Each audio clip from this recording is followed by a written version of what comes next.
From Hollywood, it's time now for Bob Bailey as... Johnny Dollar. Johnny, I've got it for you. Lou Tang. Good. What did you find out? That prices on the Tokyo grain market did break suddenly, about 3 weeks ago. 3 weeks. Uh-huh. Reason, oversupply. The price has been holding since at about 60% of the peak. A 40% drop, big enough to cause the damage. What damage? The sinking of the Molly K, a double cross, a frame-up, murder. It's as clear as crystal, Lou. Come see me later tonight. Tell me all about it. All right. Or at any rate, come on, tell me about something. About a certain night in Paris, maybe? I think I'd like that very much, Johnny. Wait for me, Lou. I'll be there later. You can count on it.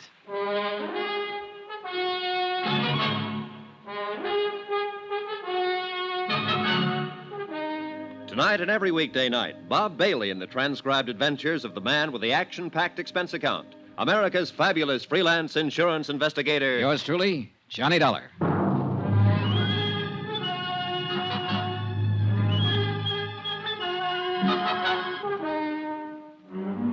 From Special Investigator Johnny Dollar, location San Francisco, to the Home Office, Marine and Maritime Casualty Limited, Hartford, Connecticut. Assignment, the Molly K matter. Expense account, final page. Item 9, 770, long-distance calls to Hartford and New York. I was pretty sure before I called, but I had to check on it. It checked. Item 10, 80 cents, taxi from my hotel to the waterfront office of Inspector Dan McKay, Harbor Police. It's a funny deal, Johnny. I can't figure. Captain Brawley is clammed up tight. Won't answer any more questions. Doesn't want a lawyer. Won't even talk. It's a funny deal. Not when you consider the fact that he's innocent. What? What you said? I know. I argued the opposite. I was wrong, Dan. What is it, Johnny? Just plain stubbornness? No, but that's what it is with Captain Brawley. Maybe that's the tip-off, his stubborn bullheadedness. The human elements you mentioned. How you figuring it? If Brawley were in a money jam, he'd never scheme and connive at planning a thing like that of sinking his own ship. He's too stubborn. And besides, he wasn't in a jam, I'm sure of it. Well, no, wait a minute. He had a $100,000 mortgage to meet. I finagled some information out of the bank. The Brawley Shipping Company has a free balance of nearly $150,000 in cash assets. But look here, Johnny. No, you look. I started out with a motive, and I built a pretty strong case on it. Even you agreed. Everything pointed toward Captain Brawley. Sure, because somebody was helping things point toward him. What do you mean? It wasn't just the ship itself that was insured. I'm still lost, Johnny. Keep talking. All right, look. That cargo of grain was also insured. By the owner with another company, not mine. And for top market value, full price. Yeah, well, keep talking. All right. The Tokyo grain market broke just 4 days before the Molly K was due to sail the first time. The shipper stood to lose nearly half his investment if the grain reached Yokohama at that time. Well, it didn't reach there. It's lying out there on the bottom of the Pacific. Net result, instead of taking a loss because of price, the shipper gets full price from the insurance company. It adds up, Dan. Yeah, it sure does. The shipper. I think Captain Brawley suspected him, too. That's what kept the old captain on the prod. His ship gone, under suspicion for the sinking, yet not wanting to hurt his daughter. He was caught right in the middle. But keep on holding him to make it look like we still think he's the guilty party. Well, it's that girl of his I feel sorry for, Ellen. She's the one caught in the middle. Yeah, I know. And it's going to be rough on her when she finds out. Engaged to a killer who's been using her to smash her own father. Great setup. Yeah. Well, I'll get a bulletin out. We'll pick up this Dean Sutton and bring him in.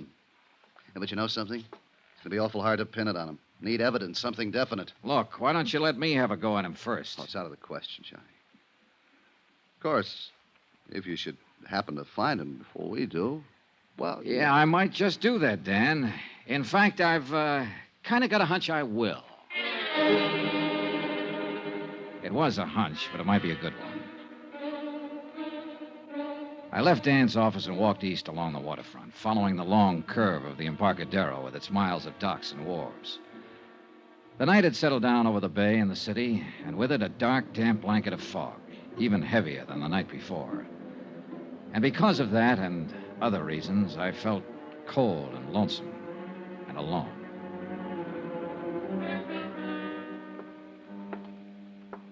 I turned off the Embarcadero and walked out Pier 29. I was about 30 yards from the Brawley warehouse when I was suddenly brought up short. On the water below me, tied to a wharf piling, was a light cabin cruiser rocking gently with a swell. It had no business being there. Pier 29 was a commercial berth. My hunch was right. I moved quietly to the edge of the wharf and stood watching the little cruiser for several minutes. There was no sign of life, no sound. Finally, I climbed over the dock rail, down the wharf ladder, and stepped onto the deck. Still no sound, no movement. I moved over to the companionway door leading down below decks and reached out my hand for the latch. Then I stopped short, caught suddenly by a sharp feeling of danger. It wasn't a sense of being watched. It was deeper, more subtle, more vague. I tried to shake it off, reach again for the latch.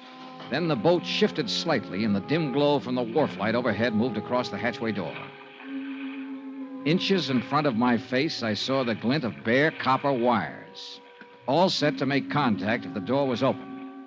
One more move, and I'd have been blown sky high. That boat was booby-trapped. There was a light burning in the office of the Brawley Shipping Company. I knocked on the door, drew my gun, then I stepped back and waited. I leveled the gun on the door. Johnny. Are you alone, Ellen?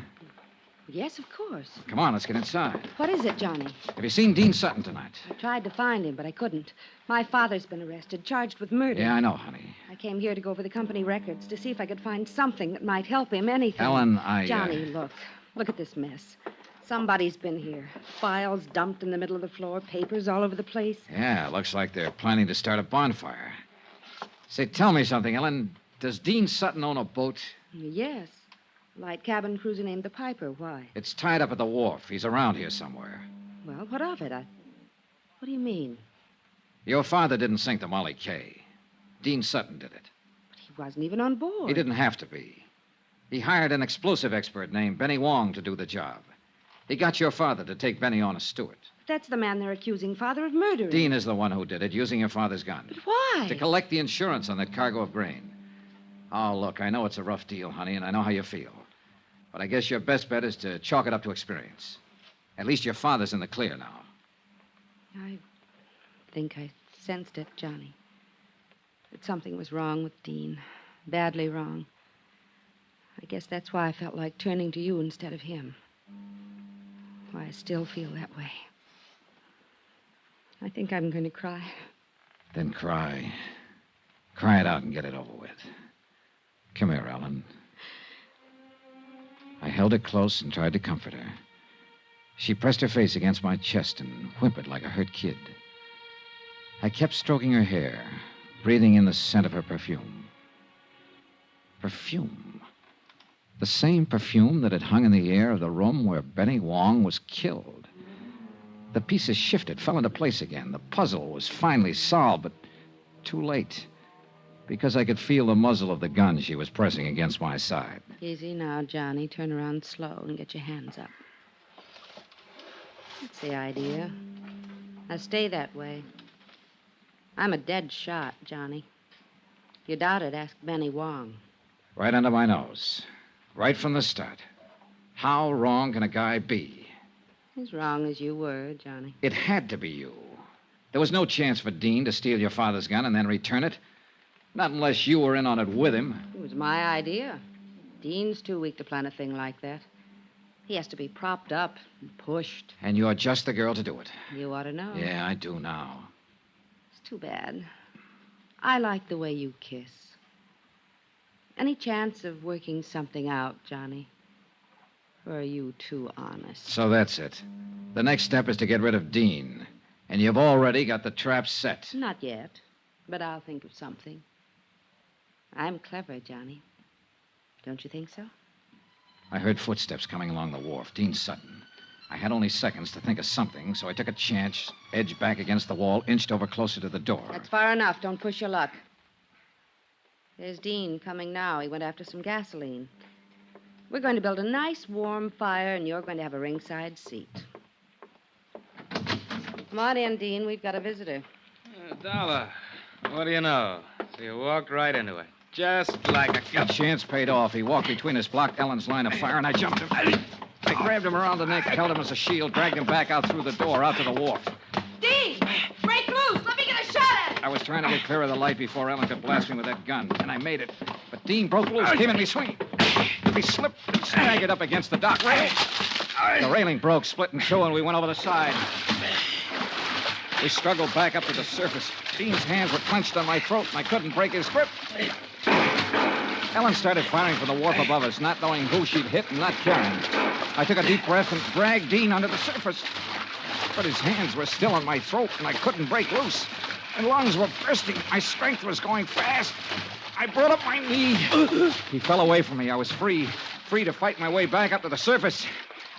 I swam around in circles, getting my breath, watching for Dean, but he didn't come up. He didn't come up for 2 days.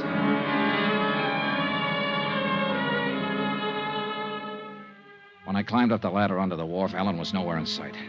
I heard somebody running toward me, saw the flashing red light back at the land end of the pier, and I knew why she'd left. Dan McKay and his boys. Johnny! Johnny! Hey, over here, Dan. Are you all right, Johnny? Yeah, I'm all right. Do you see Ellen Brawley? Well, some girl ran up the wharf there toward that cruiser. That boat's got a booby trap on it. Come on, Dan. All right. What's she doing here? She was in on it, too. Dean's in the water, drowned, I guess. Look, there she is, climbing down off the wharf. Ellen, stop. She's on the cruiser. No. Ellen! She's gonna try... Look out! Get down! Flat on your face. If she opens that hatch...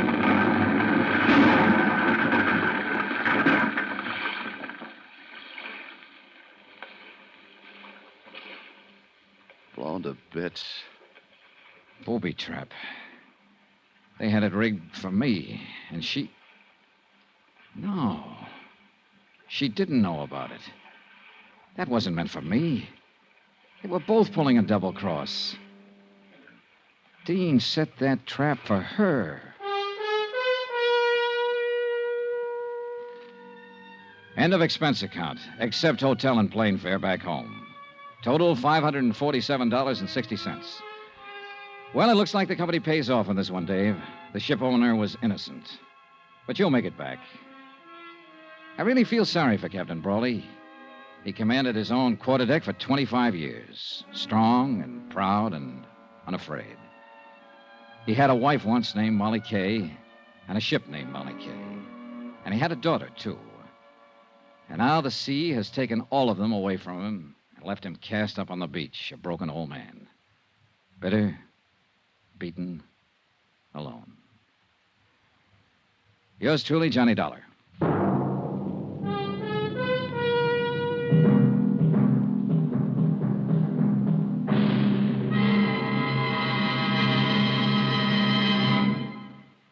Now, here's our star, Bob Bailey, to tell you about next week's story. Thanks. Next week, the case of a man who didn't exist, except for one thing.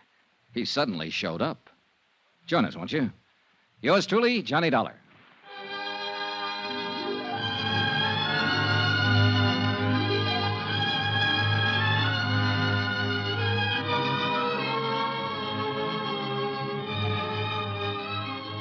Yours truly, Johnny Dollar, is transcribed in Hollywood. Written by Les Crutchfield, the entire production is under the direction of Jack Johnstone. Heard in this week's cast were Virginia Gregg, Peter Leeds, Barney Phillips, Victor Perrin, James McCallion, and Hy Averback. Be sure to join us on Monday night, same time and station, for another exciting story of Yours truly, Johnny Dollar. Roy Rowan speaking.